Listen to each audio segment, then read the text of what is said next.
Taylor Swift absolutely put this man on the map. At the end of the day, they're not wrong in this. The NFL is such a microcosm of one country, of one culture. This is not like 1 to 4 shirts. No, it's thousands to 4 times of the thousands. Ended up releasing a ketchup ranch sauce because of her. So she will, on average, generate 2.4 roughly bill of dollars from this tour. Barbie has a great day every day. And then it's a flash to Travis Kelce, and it's like, Ken only has a great day when Barbie looks at him.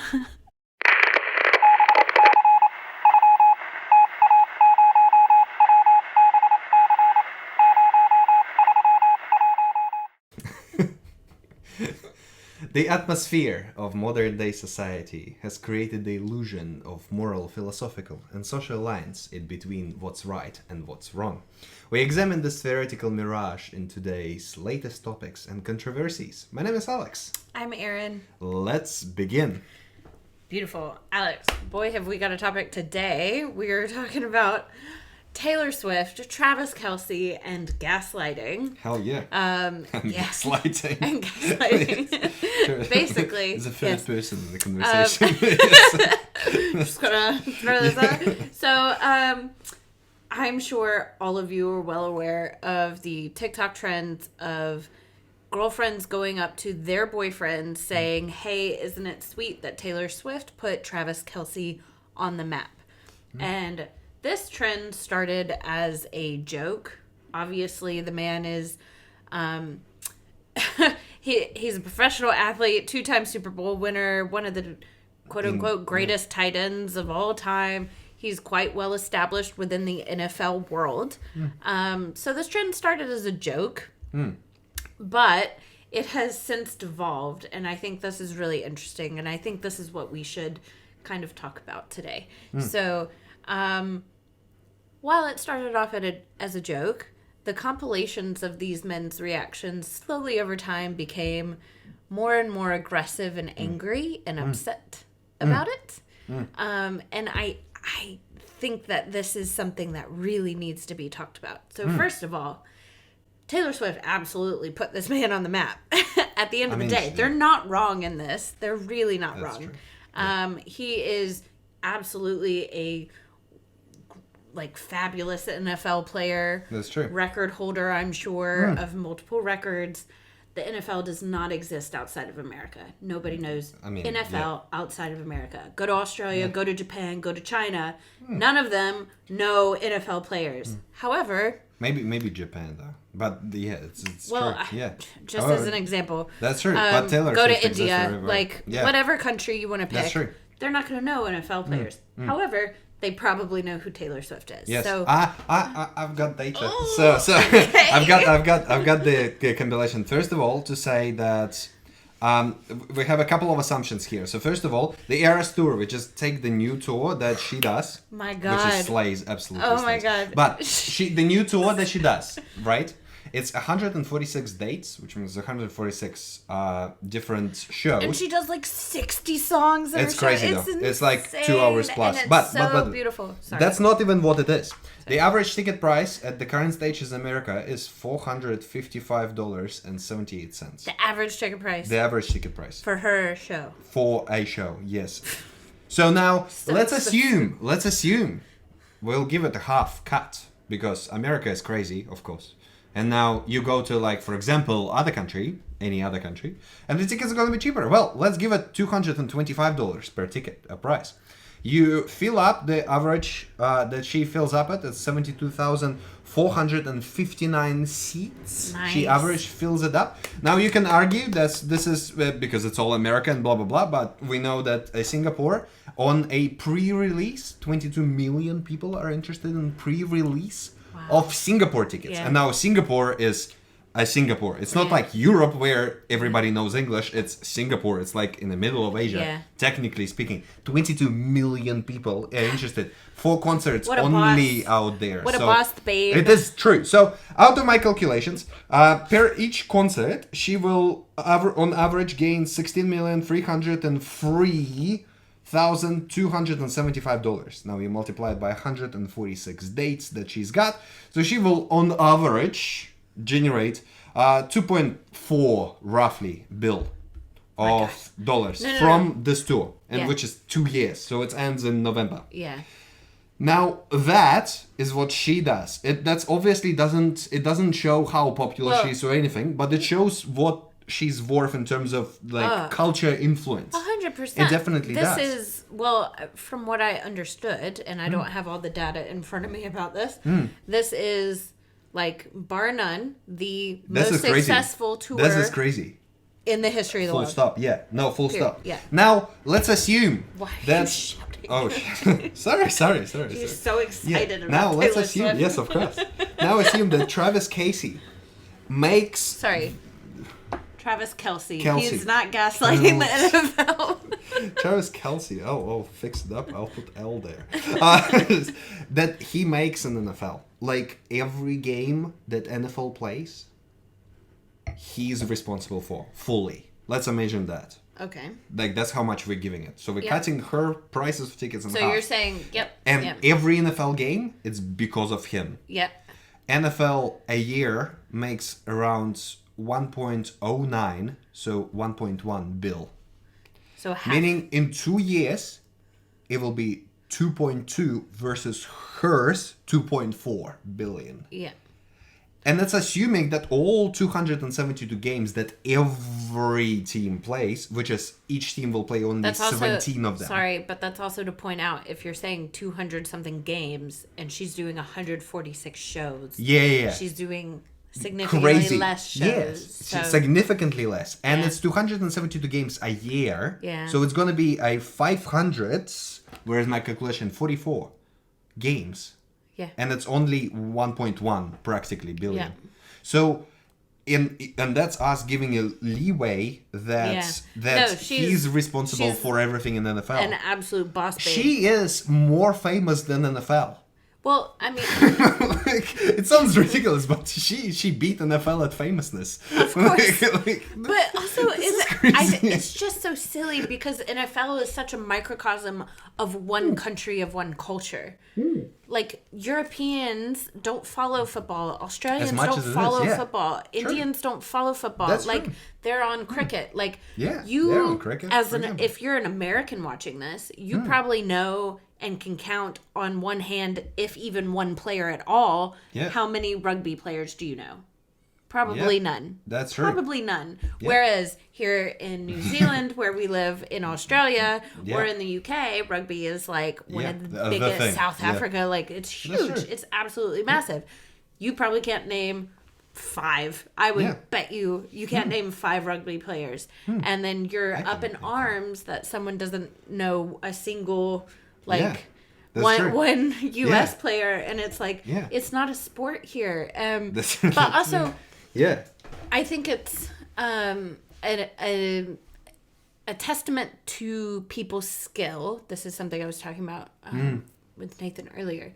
It's a testament to someone's skill for them to reach out their like niche pocket of sports and become famous beyond their sport. For example, people who don't watch basketball, they probably have heard of LeBron. That's true. People that don't follow track know who Usain Bolt is. That's true. So there are few names that exceed beyond that. That's Travis Kelce has not done that yet. Yeah. Now he has. Thank you, Probably. Taylor Swift. Yeah, that's true.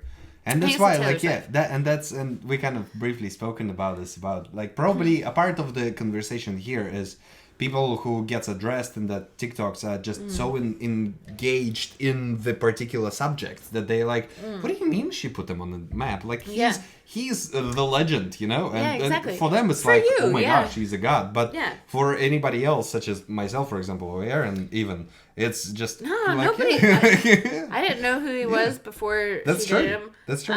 But I also was never an NFL follower. Like, if I was going to watch any football in America, I was college rather than national.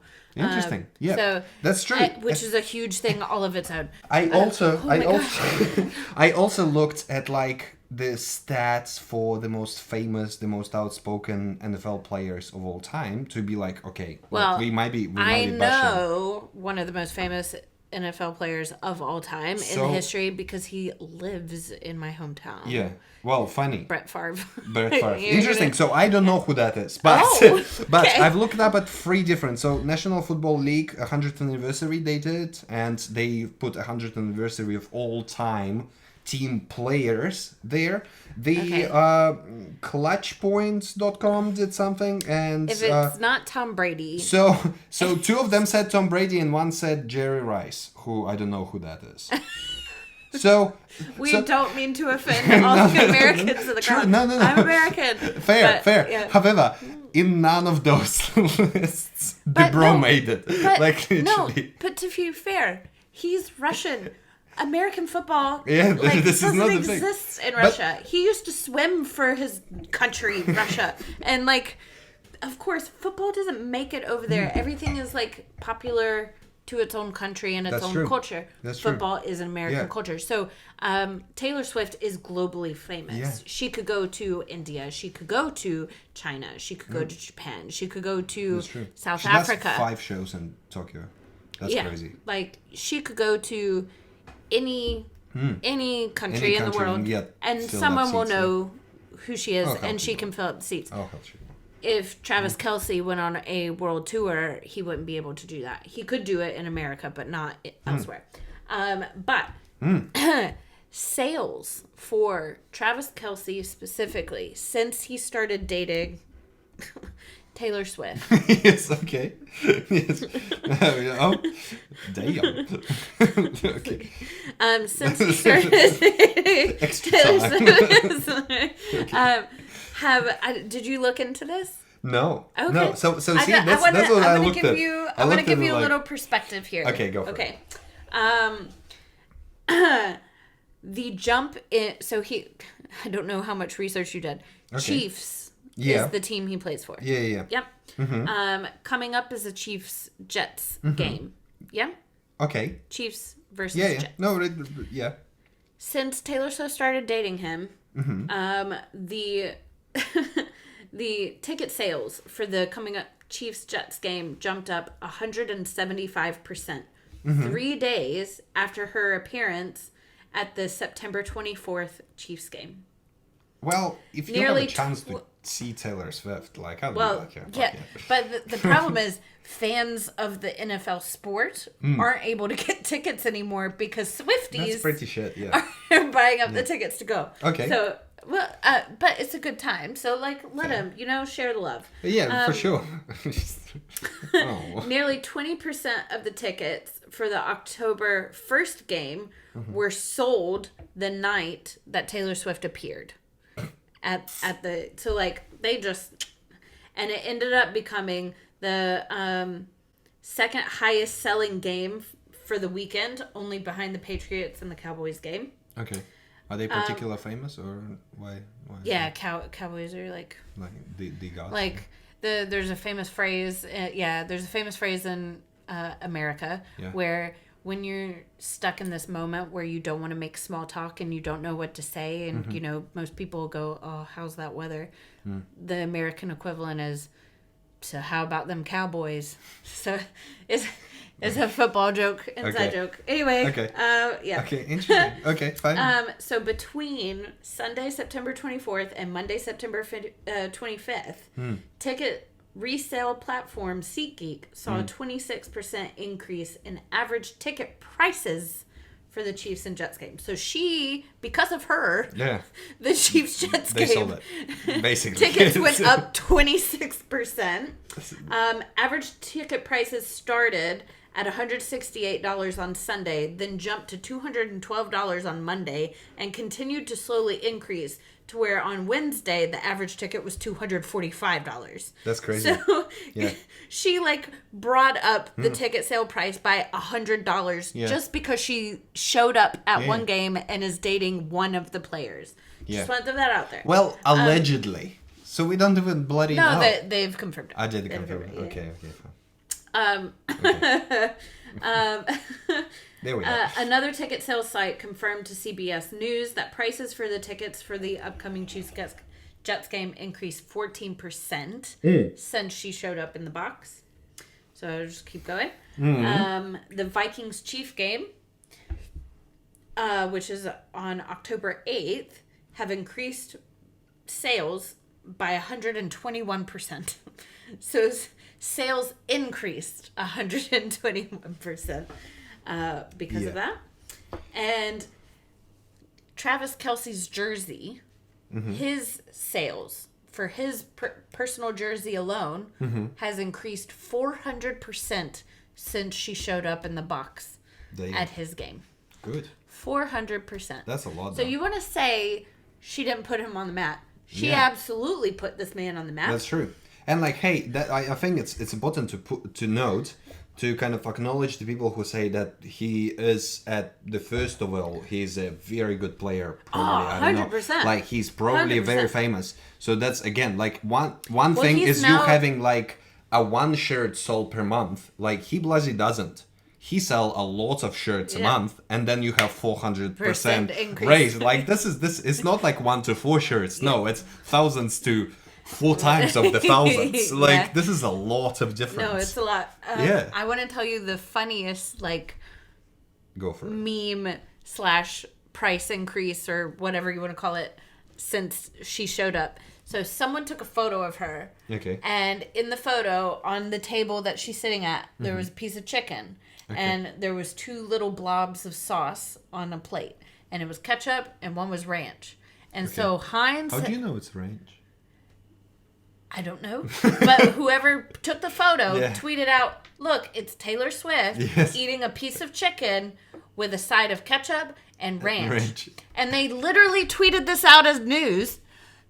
Not yet. Not yet. Okay. Heinz then ended up releasing a ketchup ranch sauce because of her.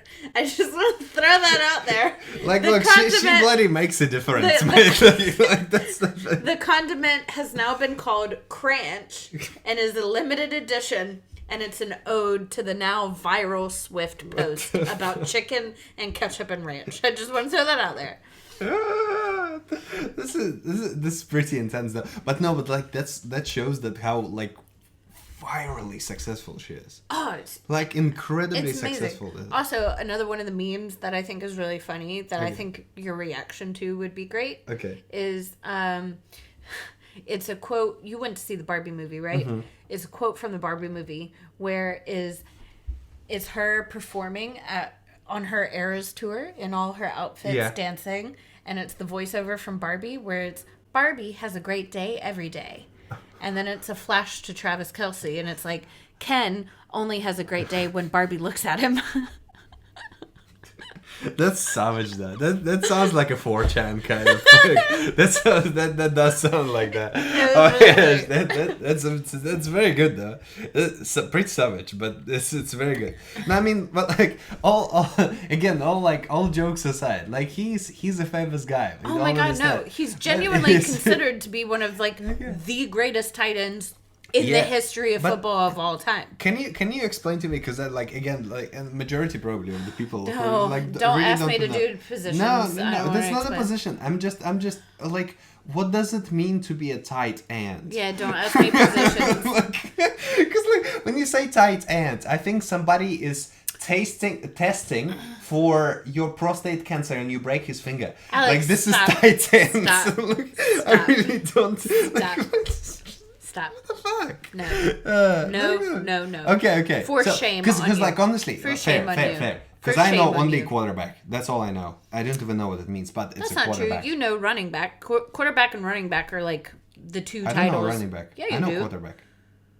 From that movie with when the quarterback throws and someone catches it and runs. Yeah, that's the running back. Okay. So everyone knows the quarterback and the running back because typically they're the ones that score.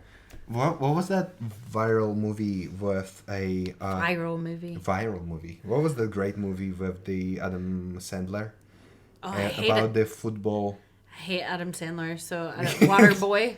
No! I don't know. Adam Sandler Oh my God, are you really doing this right now? We have so much more to talk about. Yes, we do. Movie. This is very important. Longest Yard, 2005. Oh, fuck.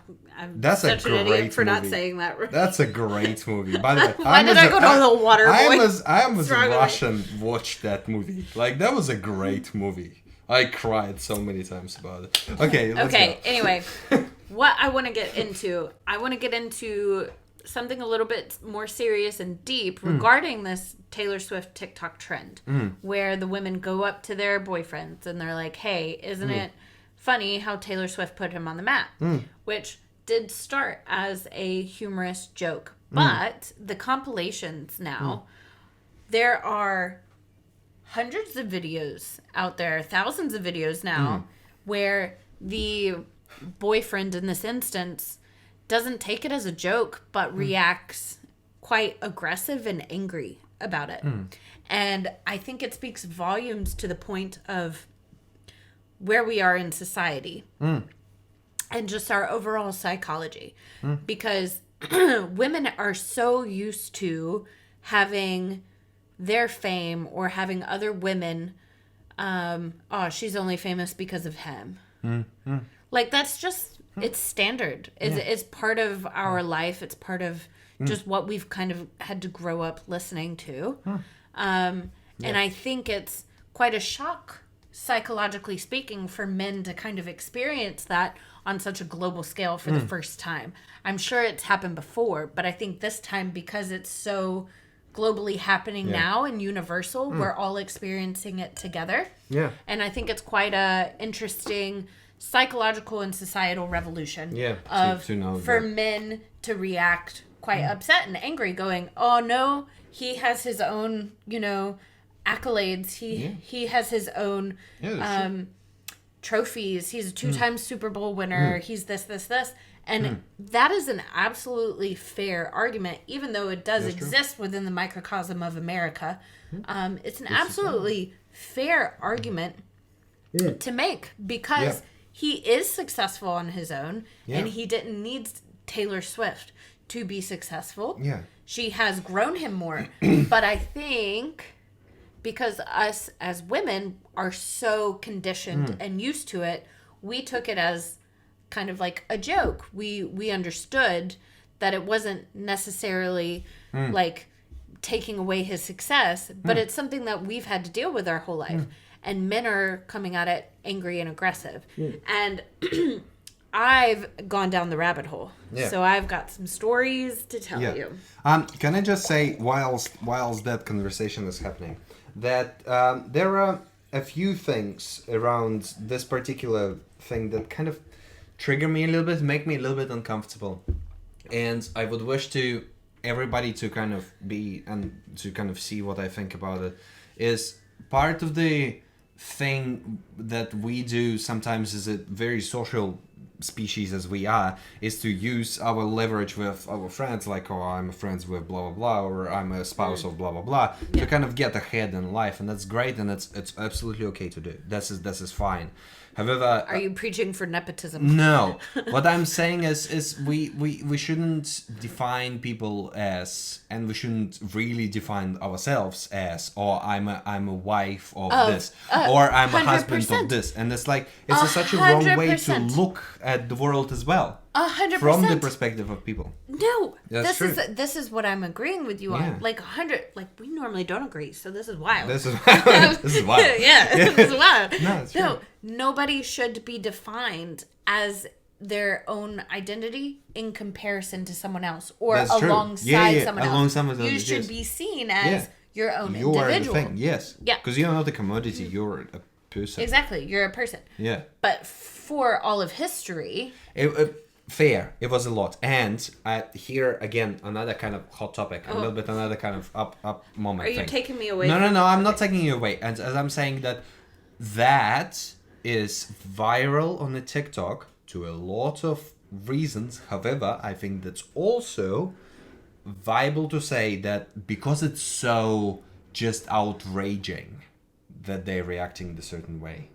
You really, as just algorithm, Well, you promote just the most outraged viral things, which Okay, is but- at this situation but in might order just for be misogynist people. But in order for that to happen, you have to record another individual, true. and that individual has to react that way. That's so true. here is now a culmination of men reacting that way with anger, rather than taking it as like a joke, where it's like, oh, what are you talking about? Whatever. He's like, no, there's men now that are like, shut up. What the hell are you talking about? You're so stupid. This one man, but and that's if I can find the clip, I will try to find it and I'll post it in here. But it really infuriated me because they were a married couple and he told her, "You're an idiot and I understand that you know nothing around the world or anything about the world, but he's actually really popular." Like he just talked down to her in such a like Again, like that's which is wild. It's but sad. I get what you're saying. Like the algorithm is going to feed the most outrageous, but the fact that there are now this many outrageous is troubling. Fair. And I think for me, this is a really interesting sociological and psychological experiment where men are now experiencing for the first time a man being compared and being identified with a woman and saying his success belongs to her. She's the reason for it. And because women are so conditioned for this to kind of be our life, we took it as a joke, but men are seeing what it's like to be us for the first time in that one little regard. Look, and it's like I absolutely understand where that's coming from, and there are probably, take it, let's give it 1,000 TikToks which are like that and attributed to just basically pure misogyny and lack of understanding. I'm not saying it's pure misogyny. But what I'm saying is give it 1,000. Like just let's give it. It's not misogyny. What it is we've had to experience our whole life. Men are experiencing for the first time, but it is enraging. It is something that to make you angry, to have yourself compared and have your success. Oh, like I this see is what women have experienced their whole life. Okay. It's understandable why they're angry. It's going, what are you talking about? No, he has his own success. That's true. And they're being angry. I'm not saying it's misogyny. I'm saying they are right in a way to be angry because they're having a male's success now tied to someone else. Whereas for their whole existence as men in history, you're just given your accolades, and your women are constantly like, but she's only famous because of him, or she's only made it this far because of him. We're used to that. Yeah. But it is angering. It is infuriating. It's not misogyny. It's understandable in a way. It is. And so I just think it's a weird sociological, psychological experiment where this is the first time men are experiencing it on a global scale, where it's happened to women for so long. We're no longer super angry about it. So it is understandable why they are. There's going to be somebody on the internet to be like, bitch, you're wrong because of this. And like give it examples. Like, there probably are examples about, but I understand. That's quite shocking that you actually look at it this way, because I would never think that you would look at this way. Because no, but it makes sense. Nobody wants themselves to be compared fair. Or to say, hey, you're only successful because of this person. Nobody wants that. And women are so used to that happening. We're conditioned to just take it. I would and wish men it are not being to be the angry. Case. Men are angry. They're outraged. They're like, how dare you? And it's like, yes, you see, you understand why we've been angry or upset about this, but now we just kind of take it. Like, it's just fascinating to me. So I delved down into the rabbit hole of, I basically just wanted to research women whose success had been blamed or caused by or like given to because of a man.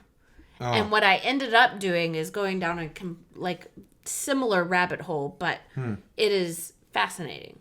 So you understand what I mean, though, right? Like, these men are mad because his success is like compared to her, and it's like he's only saying no.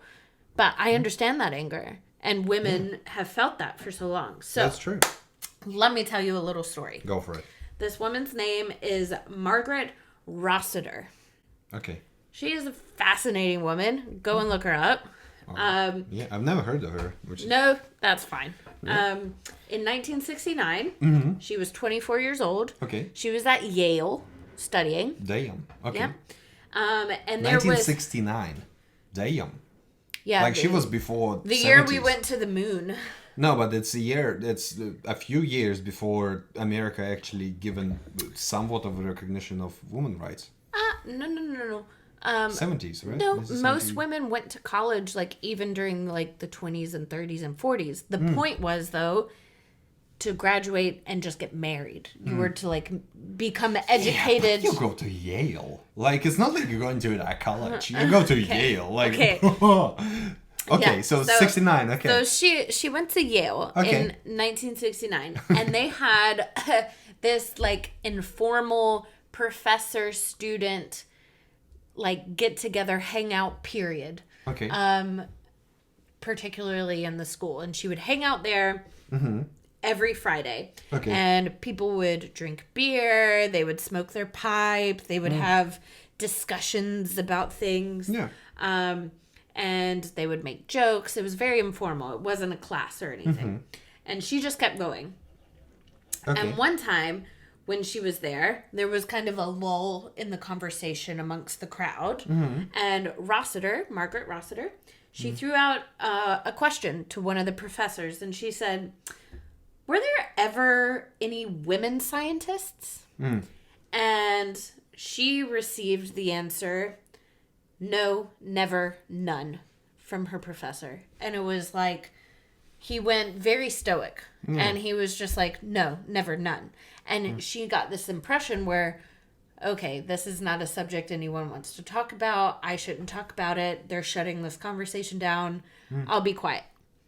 So she experienced this while she was, one time at Yale. Yeah. So Just casually. casually saying Yale, Yeah. but I mean at one time of her like hangout periods. Okay. And from there, she was like, you know what? I'm going to devote my entire life to studying women historically, like women scientists, and uncovering this. So, in 1993, Rossiter, she wrote a paper called The Matilda Effect, which was in relation to someone that she had discovered during her research. Okay. Matilda Gage. So Matilda Gage, in the past, was a suffragette. So she was like one of the women fighting for the right to vote back in the day. Women in America got the right to vote with the 19th Amendment in 1920. Just to give you 1920. Okay. 1920. Okay. Yeah. So this would have been prior to that. So Matilda Gage, she was overlooked by historians. And she herself had written about women in science way back in the day in the 1880s. So while Margaret Rossiter was doing her research on all of these like women scientists, she discovered this woman who had already done it and started the research like 100 years before her, genuinely. Okay. 100 years before her. So Gage, just to take you there, she found this woman. So do you know Eli Whitney? We had to learn all about him in Mississippi because Mississippi is all about cotton. And Eli Whitney invented the cotton gin. Okay. So we thought... but cotton gin's how you like go through the crops and pick all the cotton and everything and how it changed, like Mississippi, blah blah blah. Mechanically, you mean, not by hand, right? So Correct. He invented like the machine to yeah, harvest yeah. it. Okay. It's called cotton gin. Okay. So he invented a mechanical harvester, basically for cotton. But as it turns out, and Gage wrote this in 1883 about this other woman named Catherine Littlefield Green, who was a widower of Revolutionary War General Nathaniel Green, who was settled in Georgia. Yeah. And she actually is the one who invented the cotton gin. The cotton gin, yes. And had not gotten a patent on the cotton gin and didn't like choose to take her name to it. Yeah. Because at the time it would have exposed her to ridicule, and she would have lost her position in society because it was frowned upon any attempt outside of industry for women. Like women couldn't be a part of this industry. So she actually did it and passed it on to Eli Whitney, who was then given credit for it. Yeah. So she invented cotton gin, which is wild. So she found this woman who had all this research on all these other inventions, such as the baby carriage, as well as, I think it was a volcanic oven for smithing. I forget what it's called. Okay. Who a woman invented the cotton gin. And then from there, Margaret Rossiter, who's the one that's like doing all this research, she decided to label this loss of women in society, loss of like women known in science as the Matilda effect. So the Matilda effect was then presented in modern day, where even women in Cornell, Yale, Harvard were given scientific papers written by men and women. And even women in the 90s and early 2000s gave women's papers less credence and said that they were softer and not as well, like hard to, exactly, as men. So it was also just on the societal kind of, like unconscious mind. Yeah, I understand. On how we differentiate. No, but it's that partly could be, and I don't know this because I'm not a psychologist or blah blah blah.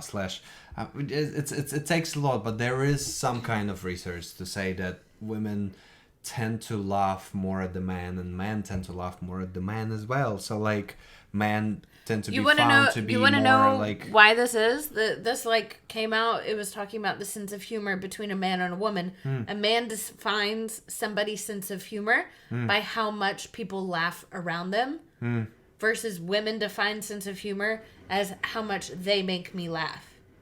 Interesting. So no, but that's also again like, so those differences might bring us to kind of that subjectivity there, which is not good, obviously, at the scientific papers, and that's why I'm a huge proponent of just not having that disclosed to the degree. That should be at the end. I agree. You just write this. I agree. And that's partially why, like, funnily enough, that's where I even associate my life with. Like, look, I went to WCT versus ASI just because of that. Because in WCT, you write the paper, you're a number to somebody is checking, rather than you're person to person in front of the person. I agree. But to get back to it, I just want to give a shout out to all of these women who have been forgotten by history, who men either gained credibility, they gained Nobel Prizes, they gained inventions from the work of these women, and these women, the following I'm about to read, were never credited.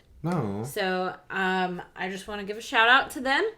Clara Dan von Neumann, who lived from 1911 to 1963. She was a self-taught mathematician and was the primary developer of coding for the 1940s ENIAC computer.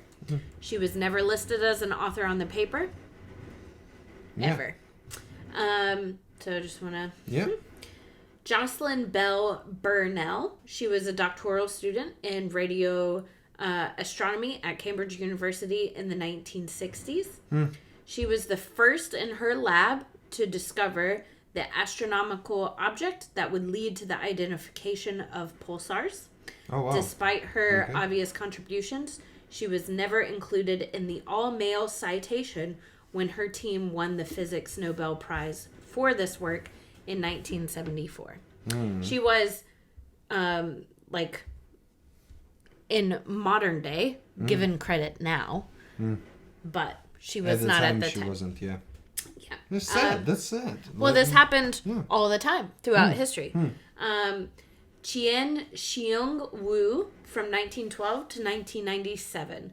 She was an experimental physicist who immigrated from China in the 30s.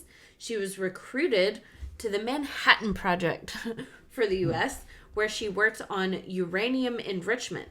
Her work on the law of parity in the physics world helped earn 2 male colleagues the 1957 Nobel Prize in Physics, but she was never shared in the award. Vera Cooper Rubin, she was establishing evidence for the existence of dark matter and its gravitational pull, and was a lifelong advocate of women in science. That's true. She's somewhat known, though. Somewhat known. At least somewhat known, yeah. But she was never given the credit that her male colleagues were. Probably, yeah. Just to throw out... She died not so long time ago, yeah. She died in 2016, just Google that about, but yeah, that's true. Not too long ago. So I remember that's being somewhat in use, yeah. Jewel Plummer Cobb, 1924 to 2017. She was a cellular biologist and cancer researcher. She studied melanoma and made early advances in tissue culture as well as translational medicine. And her studies showed that in vitro observation of chemotherapy agents could predict effective treatments for some subcategories of cancer. So she initially created chemotherapy, which is still used in cancer research today, though she was never given the credit or accolades for her findings and had to share that with male colleagues. So my only point of bringing up these other women who I honestly go and find Maria Mitchell, Barbara McClintock, Grace Murray Hopper, Marie Maynard Daly. All of these women were incredible at what they did, but this is just the science world. You could delve into hundreds of other worlds. So this is what I mean when I say women were constantly given, she only did that because of him. Yeah. And I think men are outraged, and rightfully so, at a man's success being contributed with a female. But I think it's psychologically new to them because it doesn't happen that often. And this, especially not on this scale. No, for sure. And, it doesn't happen to them often. And it's because it is such a viral sensation. I think it speaks volumes of how much it sucks, deplorably sucks, to have one person's success attributed to somebody else. No, and we need to change that in the society. We need to stop associating ourselves with somebody who is not us. Like it's that's not a healthy thing. And look, it's true, but we also had women that we did acknowledge as well. Like it's also the not case until with, recently. Yeah, but like Marie Curie, for example. Yes, and when was she acknowledged? I don't know. Like she wasn't. I don't know. Okay, and when did she die, Alex? That's the point. Yeah, no, like these women during the period. She died 66. She died very young, though. But she died very young because she was wearing a plutonium bloody necklace on herself. But 100%. That's the thing. But cool.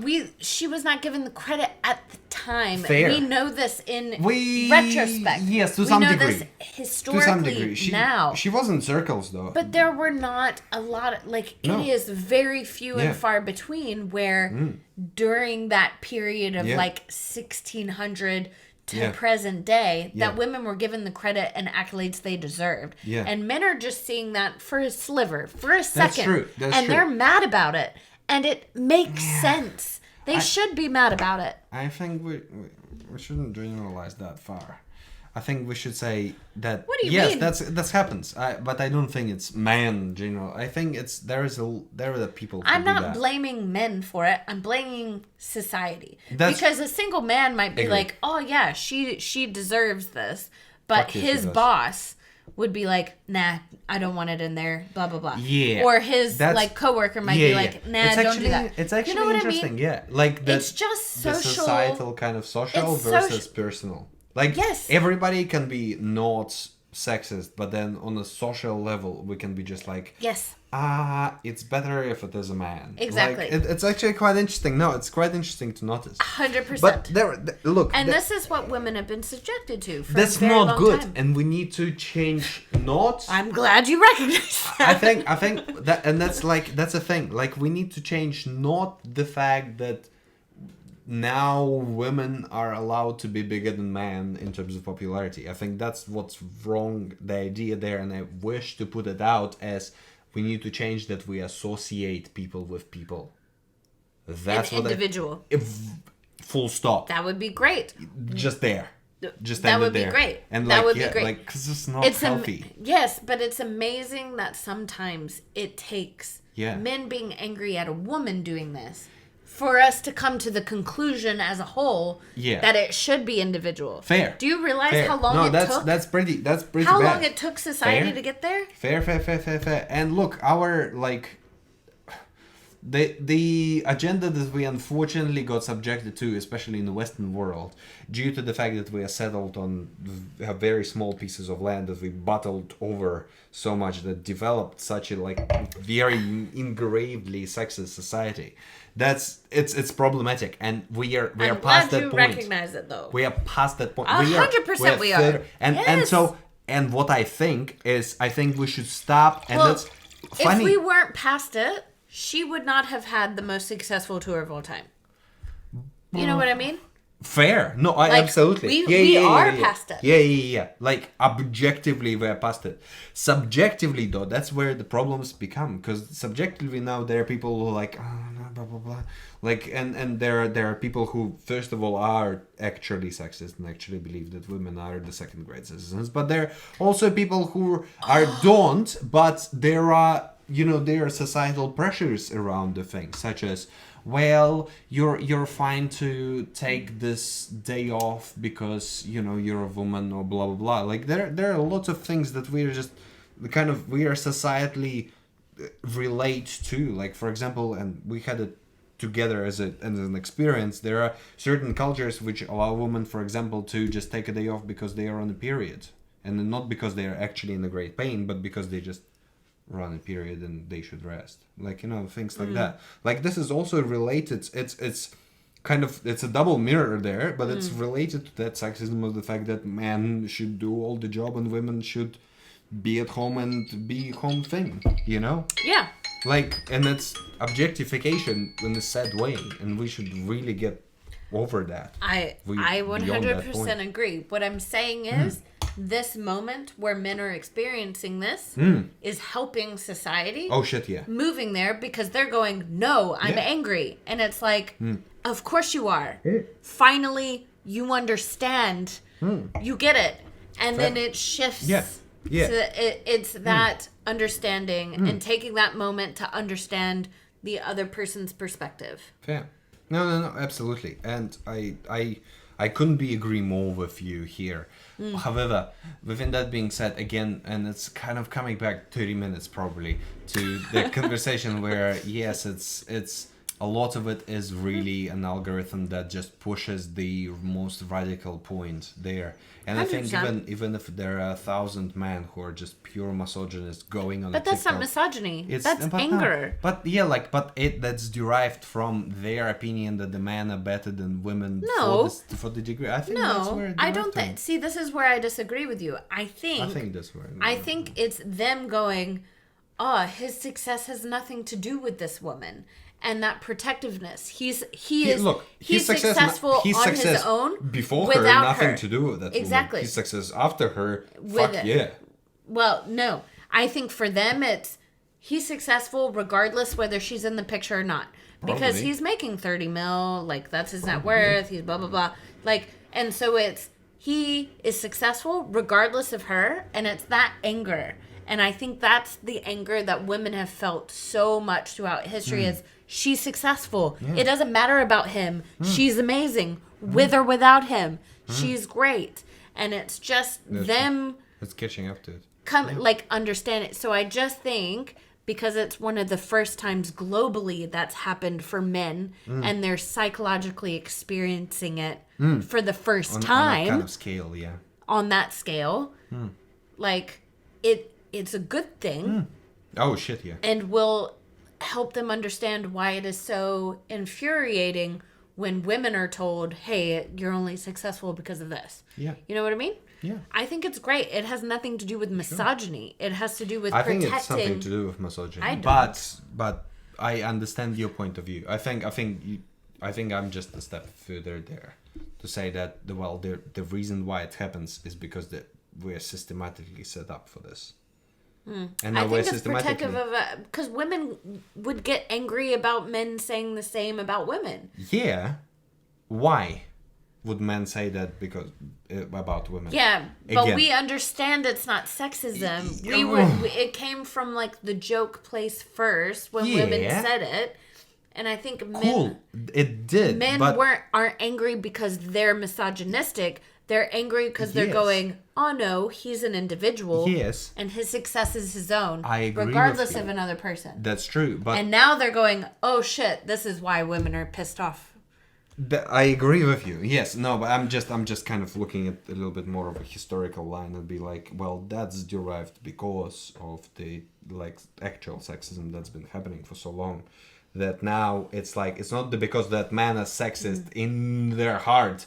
It's because that's what happens, that's what historically happens, and now it's a turning point where we actually see that that's probably not okay to some degree. Well, hopefully we are at a turning point. That'd be good. Hell yeah. Anyway, the alarm sounded quite a while ago and we just kept going. So the alarm means that is the end of today's topic, but please do not stop having the conversation down below in the comments. We will answer any and all comments that you want to leave behind. 10% of any profits, not that we probably will make any profits, will be donated to Effective Altruism New Zealand. Please follow us on TikTok, Threads, Instagram. If YouTube isn't your thing, as we think of this as mainly a YouTube platform, please follow us on all major podcasts platforms like Spotify and Apple Podcasts. As it turns out, Apple Podcast is our main. Damn. Just from demographics and all women. So damn. They're all here for you, Alex. Take your shirt off. Anyway, subscribe, hit the notification bell so you don't miss any future episodes, and we will see you next week. Cheers. Bye. Bye.